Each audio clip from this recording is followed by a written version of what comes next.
القادر trust case Pakistan کی حالیہ سیاسی تاریخ کا ایک اہم اور متنازع مقدمہ ہے۔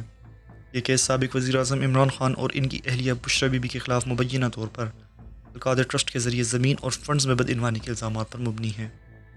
عمران خان اور ان کی اہلیہ بشریٰ بی بی کو القادر ٹرسٹ کیس میں سزا سنا دی گئی، لیکن یہ القادر ٹرسٹ کیس ہے کیا؟ القادر ٹرسٹ کیس ایک اہم قانونی معاملہ ہے جس میں سابق وزیر اعظم اور بانی P T I Imran Khan اور ان کی اہلیہ سمیت کچھ پارٹی ورکرز پر اختیارات کا ناجائز استعمالات کے الزام لگائے گئے ہیں۔ یہ کیس یو کے کی نیشنل کرائم ایجنسی کی جانب سے بحریہ ٹاؤن کے مالک ملک ریاض کے ساتھ 190 بلین پاؤنڈ سے شروع ہوا۔ 2019 میں این سی اے نے ملک ریاض کے خاندان کے ساتھ 190 بلین پاؤنڈز کے تنصیبیہ پہ اتفاق کیا۔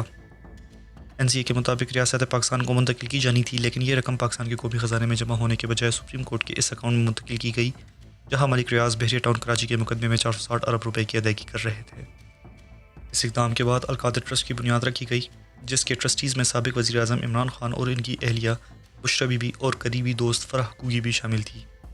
اب سوال یہ ہے کہ ملک ریاض کو جرمانہ کیوں ہوا تھا؟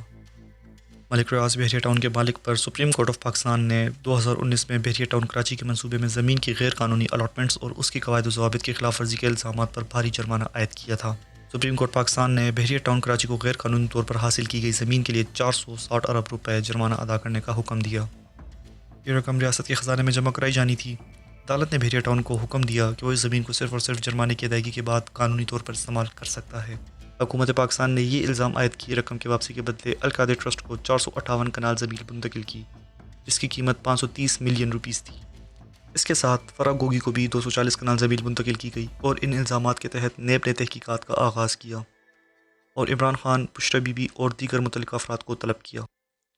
9 مئی 2023 کو عمران خان کو اسلام آباد ہائی کورٹ کے احاطے سے گرفتار کیا گیا، جس کے بعد ملک بھر میں احتجاجی مظاہرے ہوئے۔ بعد میں عدالت نے ان کی گرفتاری کو غیر قانونی قرار دیتے ہوئے ان کی رہائی کا حکم سنایا۔ فروری 2024 پر عمران خان اور ان کی اہلیہ بشریٰ بی بی پر فرد جرم عائد کی گئی۔ احتساب عدالت نے دسمبر 2024 کو فیصلہ محفوظ کیا، جو کئی بار مؤخر ہو چکا ہے۔ فیصلہ 13 جنوری 2025 کو سنایا جانا تھا، لیکن یہ تیسری بار مؤخر کیا گیا۔ اس کیس کی سماعت کے دوران تقریباً 100 سماعتیں ہوئیں اور قریب 30 سے زیادہ گواہ پیش ہوئے، جن میں سابق وزیر دفاع پرویز خٹک، سابق وزیر زبیدہ جلال اور عمران خان کے سابق پرنسپل سیکرٹری اعظم خان شامل تھے۔ گواہان کے بیانات اور پیش کردہ شواہد کی بنیاد پر عدالت نے فیصلہ محفوظ کیا۔ 17 جنوری 2025 کو راولپنڈی کی اڈیالہ جیل میں قائم خصوصی عدالت نے القادر ٹرسٹ کیس میں سابق وزیر اعظم عمران خان کو 14 سال قید بامشقت کی سزا سنائی اور ان کی اہلیہ بشریٰ بی بی کو اسی کیس میں 7 سال قید کی سزا سنا دی گئی۔ احتساب عدالت کے جج جاوید رانا نے فیصلہ سناتے ہوئے کہا کہ عمران خان اور Bushra Bibi corrupt practices کے مرتکب قرار پائے ہیں۔ عدالت نے عمران خان کو 10 لاکھ اور ان کی اہلیہ بشریٰ بی بی پر 5 لاکھ روپے کا جرمانہ عائد کیا ہے۔ جرمانہ ادا نہ کرنے کی صورت میں عمران خان کو 6 ماہ اور ان کی اہلیہ کو مزید 3 ماہ قید کاٹنی ہوگی۔ عدالت نے القادر یونیورسٹی کو سرکاری تحویل میں لینے کا حکم دے دیا۔ پاکستان تحریک انصاف نے اس فیصلے کو سیاسی انتقام قرار دیا۔